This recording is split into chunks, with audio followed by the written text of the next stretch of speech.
Huh.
I'll show you this scraper. As you can see, it's a fret guard thing, or fretboard guard for dressing frets. I don't really like them for that, but I cut a notch in the end of this one, and so that little notch right there, or right over here, kind of holds you good on your depth. Hi all, just a quick update here. Level sanding, 6 coats in on the lacquer after the burst, and I started with some naphtha, and I decided to go to water. If you want to see me wet sand something, go back to the gecko build and watch those videos of wet sanding.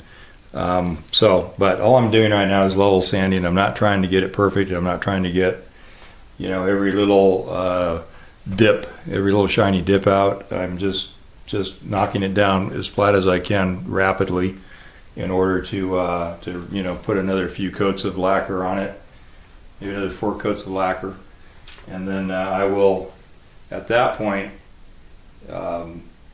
do a real, you know, probably 600, well, probably 800 grit, yeah, somewhere in there, maybe 6. I don't like to go on it with two quarts of paper when it's my last sand out before buff. So at any rate, yeah, I'll go in after a few days or a week.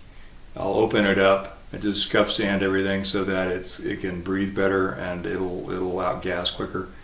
And hopefully within a few weeks I'll be able to completely level sand and then sand it up to the grits and buff it and be done with that part of it. So anyway, starting with 400 right now, that's all I'm going to do to level sand. I'm not going to go any finer than that because I'm just going to shoot more lacquer over it.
All right.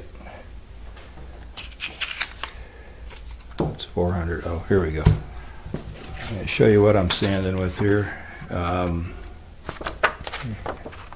800 grit P weight, Eagle brand from, got this from StuMac just because it was as cost effective as buying it locally, and it's the P weight, which is the more consistent grit.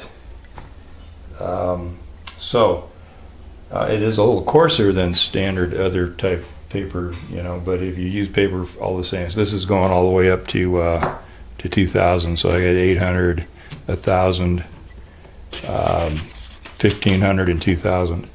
So I just started on the back here. This is about a week and 2 days since the last lacquer was shot, and what I'm doing is I'm just going over the whole guitar with the 800, and I'm what I call scuff sanding, but I'm actually doing a little more than that. Over on this half, I have virtually no orange peel at all, and for just what I'm doing, that would be fine to have a little orange peel still at this point, but it didn't take very long at all to get there. So I sanded out on the main part. Even though it's carved, it's a dome, but I sanded it with the block. And then I'm just sanding here where you've got your little dish, you know, from the edge into where it starts to ramp up, and just going over everything. And the reason I do this is to just open up the face of the lacquer. They say, you know, 4 weeks is best. The rule of thumb is when you can't smell solvent any longer, but I like to open it up, and I feel like that lets it breathe and actually, you know, gas out quicker than if it were just hanging without doing anything to the surface, you know. So open it up then at this point, and I'm already pretty, you know, sanded, so I should be able to, when I pick it up again, go to 1000 grit. And then carry on through up to 2000 and then buff out. So it's kind of a one step ahead of the game, you know, earlier on in the process. Plus, I think it helps it, you know, like I said, outgas quicker. So I don't even know. I'm a really bad judge of smell because of all my years with lacquer products and other nasal passage assaulting type things. So I right now don't smell any you know, anything coming out of it, but I'll have to do it when I don't have I've got naphtha on it right now, and so let it set for another day or two without anything on it. If it's, you know, if I get into this process and I'm not smelling solvent, I'll go ahead and start buffing and see what happens. You know, once I'm to 2000. So if I'm not smelling any solvent in another week, I'm not going to wait 4 weeks just to, you know, just to say I waited 4 weeks.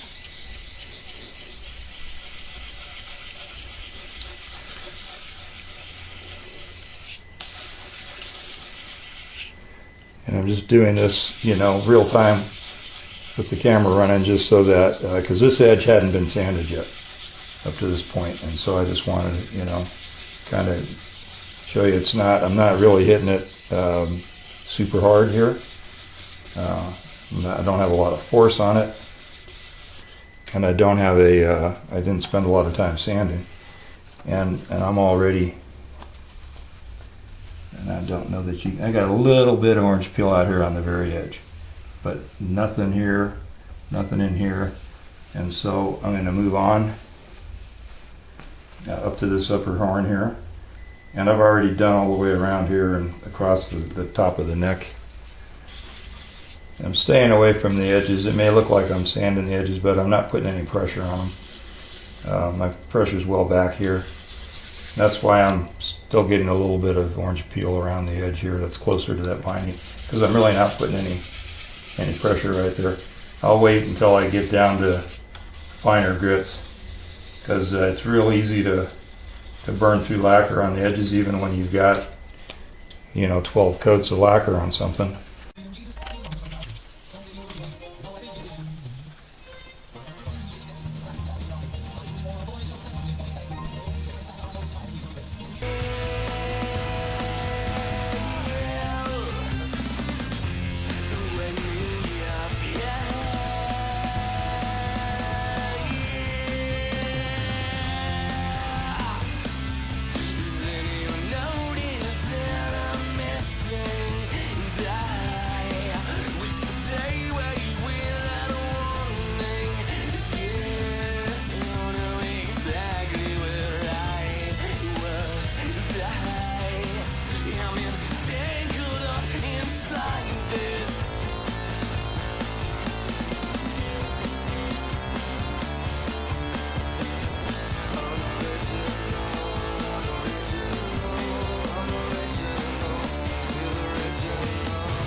Alright folks, hey, I'm in the kind of in the middle of the buffing out process, and I'm not going to show you a lot of that, but and so it's got dust all over it from the buffing wheel and all that kind of stuff. I got to hand buff it from this point, try to get rid of some of the really fine swirly marks. But as I mentioned earlier, I was kind of under a time crunch getting this thing done, which hasn't passed. But just wanted to point something out that I neglected to take care of before I started the finishing process, and I should have, so that I didn't have to do it now. And that is connect the pickup cavities from here to here. And I have a hole in this cavity that's going back into the chambered area, so I can get wires through there. I also have to get a wire into my post on the bridge for ground. So because I was in a hurry, I got the neck set and then moved on to the finishing process. And then I realized that I was planning on drilling this without the neck in place, just in through the end here, because there's a notch there anyway, so you can just slide right in there, and a nice straight angle. You don't risk damaging anything. Now I'm not going to damage anything, but there is that risk. So it's usually a good idea to do this beforehand. So what I am going to do is this little piece of angle iron aluminum that I have, and if I had a thinner piece of something, I would just use that, because it doesn't need to be this thick. I could actually even just bend a piece of cardboard. I'm gonna put this little piece of angle right here, and then I'm going to put my drill on top of that and drill down through there. And now that I'm thinking about doing it with a piece of cardboard, I think I might, because it would get me at a better angle. Not that it's terribly critical. And I'm just going to tape it into place.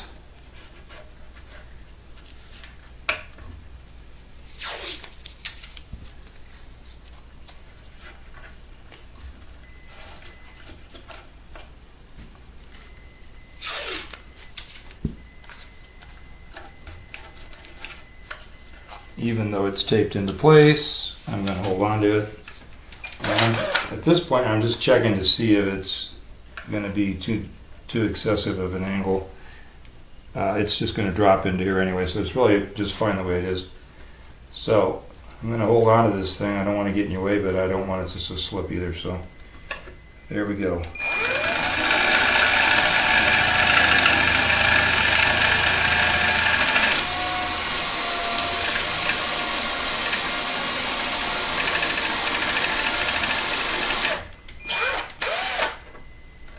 That's the, I won't say, well, I will say it's the world's dullest drill bit.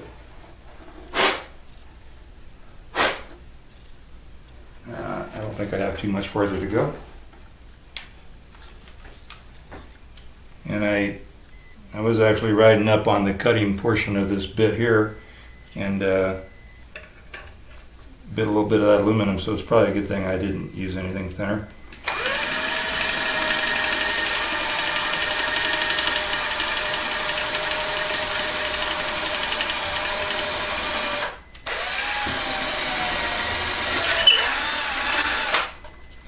I was beginning to wonder if I was in the wrong place.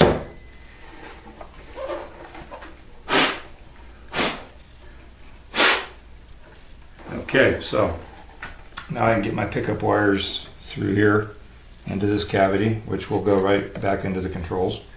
And now I'm going to drill into there, and